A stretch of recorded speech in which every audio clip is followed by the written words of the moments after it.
परमपिता परमेश्वर कह रहे हैं, तुम्हारे लिए एक खूबसूरत द्वार खुल चुका है जिसमें तुम प्रवेश करोगे। तुम्हारे सामने ऐसा तोहफा अचानक रखेंगे ब्रह्मांड कि तुम चकित हो जाओगे।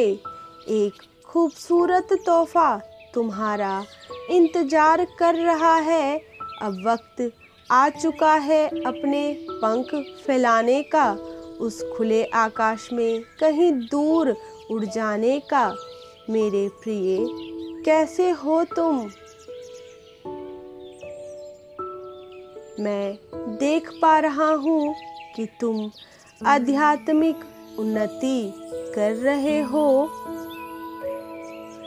तुम्हें इस मार्ग पर काफी आगे तक जाना है, क्योंकि ये तो बस शुरुआत है।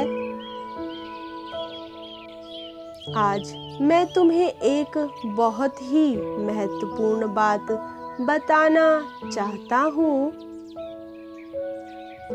ये एक बहुत ही गुप्त रहस्य है मेरे प्रिय। तुम्हारे हर एक सवाल का और तुम्हारी हर एक समस्याओं का समाधान इसी वक्त तुम्हारे पास मौजूद है। पर ये सब जानने के लिए अपनी दोनों आंखें बंद करनी होगी तुम्हें।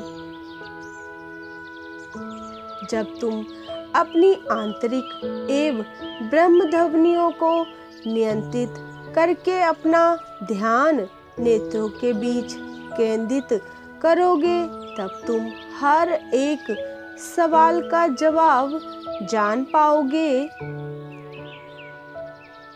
यही महान रहस्य सभी ऋषि और मुनि एवं गुरु जानना चाहते हैं। मेरे प्रिय, मैं तुम्हें कई बार समझा चुका हूँ कि तुम बहुत ही विशेष हो। क्या तुम्हें इस बात पर अभी भी संदेह होता रहता है? यदि तुम स्वयं को विशेष समझते हो तो अंक 1111 लिख दीजिए। तुम्हारा मन निश्चल है, तुम दिव्य आत्मा हो। एक माली के लिए उसके बाग में उगाए गए सभी फूल बहुत ही विशेष होते हैं। एक फूल की तुलना कभी भला दूसरे फूल से कैसे की जा सकती है? सबकी अपनी अपनी विशेषताएं होती हैं। इसी प्रकार मेरे द्वारा उत्पन्न संसार के सभी जीव एवं जंतु अपने आप में विशेष हैं। तुम एक की तुलना दूसरों से कैसे कर सकते हो? परमात्मा के भक्ति के रस में भीगने के लिए लिखें हरे कृष्णा हरे राम। समय का चक्र अति बलवान है, ये सभी घावों को भर देती है। तुम अपना समय व्यर्थ के कार्यों में ना लगाकर स्वयं की उत्पत्ति पर लगाओ। मेरे प्रिय, अब तुम एक नए दशक में प्रवेश कर चुके हो। ये चक्र तुम्हें तेजी से उत्पत्ति की ओर लेकर जाएगी। यदि आपको परमात्मा की योजना पर विश्वास हो तो अंक 444 लिखें। इस मार्ग में तुम्हें कई परीक्षाएं भी देनी होगी, पर तुम अपना संयम बनाए रखना मेरे बच्चे। हर पग पर मिलने वाली कठिनाइयाँ तुम्हें अधिक मजबूत बनाती चली जाएंगी। जब प्रार्थना करते वक्त अचानक कोई तुम्हारा नाम पुकारता है, तब वो मेरी उपस्थिति को दर्ज करवाता है।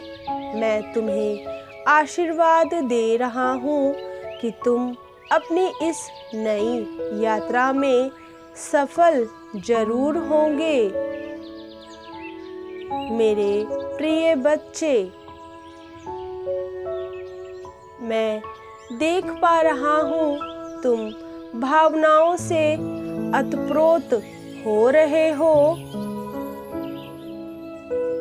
कभी चिंता रूपी सागर में डूबकर आंसुओं से खुद को भिगाते रहते हो, तो कभी अपनी कल्पना शक्ति से उत्पन्न हो रहे स्वप्न को देखकर प्रसन्नता से उत्सुक हो जाते हो। ऐसा क्यों?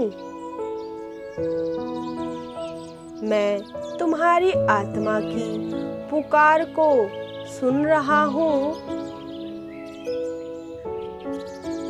इसलिए आज मैं तुम्हें भौतिक बंधनों से पड़े तुम्हारे सूक्ष्म शरीर की क्षमताओं के विषय में बताऊंगा तुम्हें।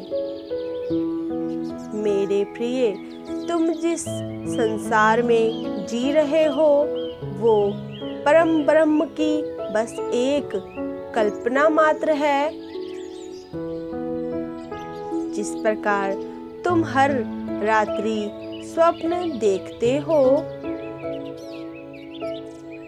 किंतु तुम वो स्वप्न जागृत अवस्था में नहीं देखते, इसलिए उसकी स्मृतियाँ तुम्हारे मस्तिष्क पर धुंधली होती है।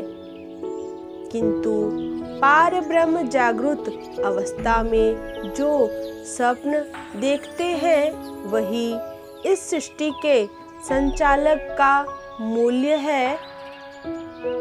ये सब कुछ कल्पना मात्र है मेरे बच्चे।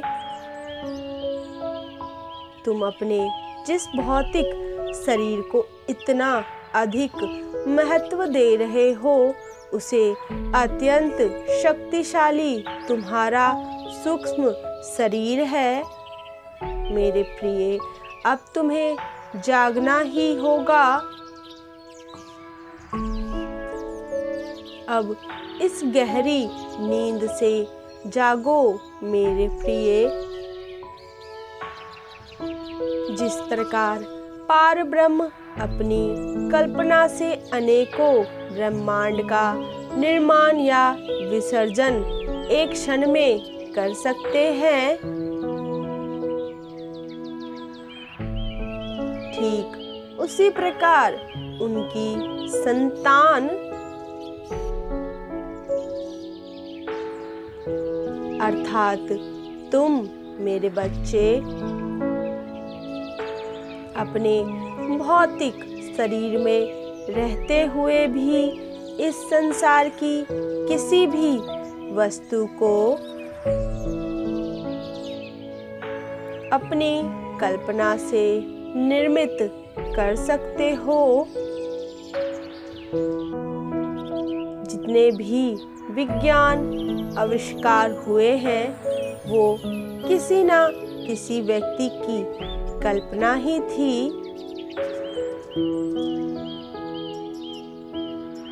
तुम जो भी कल्पना कर सकते हो, उसे एक क्षण में प्राप्त भी कर सकते हो मेरे बच्चे।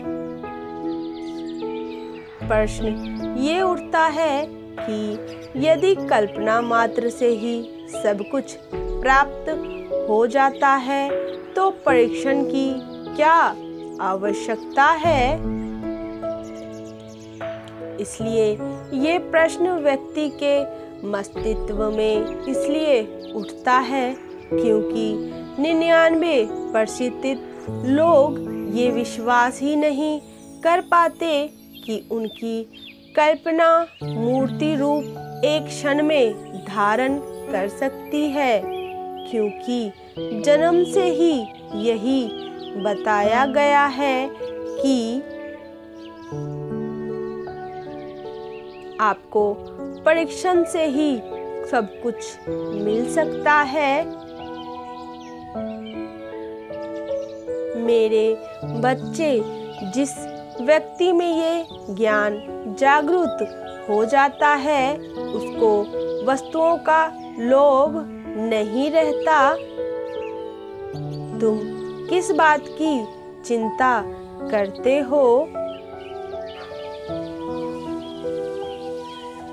किस बात का शोक करते हो मेरे बच्चे? कोई प्रियजन जब अपने भौतिक शरीर को छोड़कर चला जाता है तो तुम वर्षों तक विलाप करते रहते हो, किंतु मेरे बच्चे, उनका केवल भौतिक शरीर नष्ट होता है, सूक्ष्म शरीर नहीं।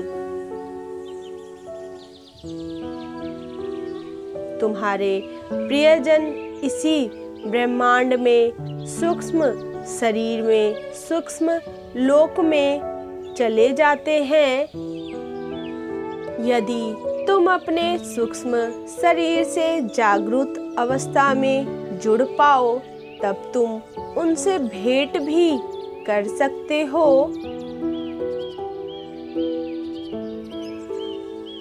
किंतु माया में लिप्त अधिकतर लोग भौतिक शरीर में ही अपना अधिकांश जीवन और अधिकांश समय व्यतीत करते हैं।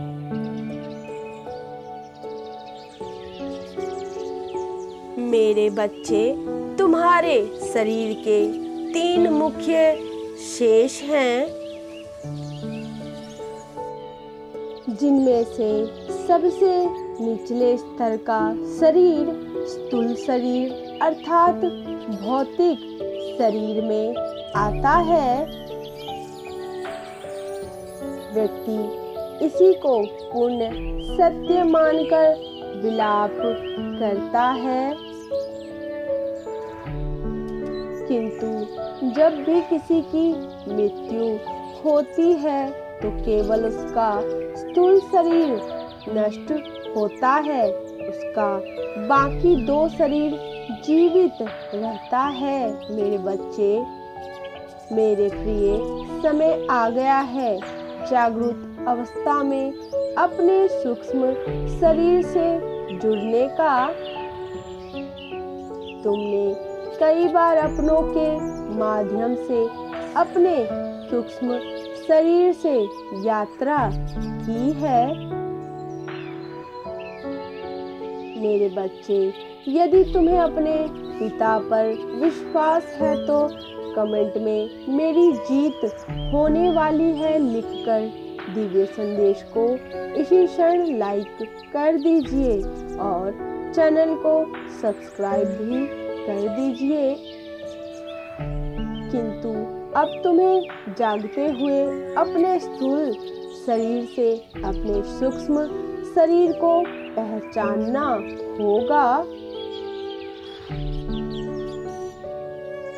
यदि तुम बस इतना मात्र कर लो,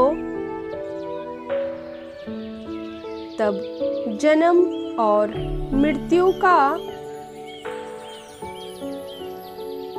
जो भ्रम तुम्हारे मन में है वो खत्म हो जाएगा। आत्मा के अमर तत्व का ज्ञान तुम्हें होगा और तुम सुख दुख की जो नौका में तैर रहे हो उससे निकलकर आ जाओगे। तुम्हारा भय, शोक, निराशा सदैव के लिए समाप्त हो जाएगी। क्या तुम जागरूक अवस्था में अपने स्थूल शरीर से सुख में शरीर में जाना चाहते हो? यदि हाँ, तो अपनी वो व्याकुलता मुझे प्रकट करो और मेरे मार्गदर्शन की प्रतीक्षा करो मेरे बच्चे।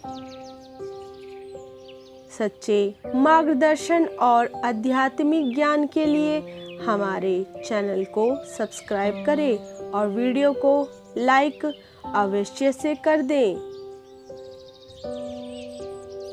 रोज सुबह उठते ही अपने आप से कहें, I know I can achieve anything. I achieve my goal easily.